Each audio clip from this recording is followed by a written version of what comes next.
He's got an impromptu lesson on earthquake safety. So great. I know, right? Twins Leah and Mina Puritz are juniors at Lee High School in San Jose, and this was their very first earthquake. We thought we were tripping. We were like, oh, were we actually feeling it? So, and then we were like, okay, so we heard the announcement would say, okay, everyone, like, get into. So we went to under the table. Very surprised because, like, I never have this before. It's like my first time. Stephen Oshinsky was taking his chemistry test when he and his class felt the shaking. At first I was a bit confused. I thought maybe there was some kind of, I don't know, construction going on outside.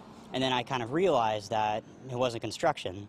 And then once I saw other people's reactions, you know, getting under desk, following the standard procedure, then I followed as well. This is also Stephen's first earthquake, but he says after all the earthquake safety drills he's done, he was ready for it. Especially living in the Bay Area, I think that we are taught in elementary school from an early age to, you know, go under desks, seek protection, you know, all the standard stuff.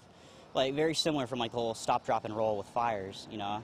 I guess it's kind of normal for us. Cy Castells was out walking in her neighborhood right after the earthquake. She says when the earthquake hit, she felt her entire house shake. Well, we felt our house shaking, like, you know, you felt like you're in an airplane, there's turbulence coming like that, it's shaking like little, you know, side to side like that, move shaking, but nothing fell off the shell in the house. Cy says she's grateful this earthquake didn't cause any damage to her house and that her family is okay. In South San Jose, Mary Lee, KPIX 5.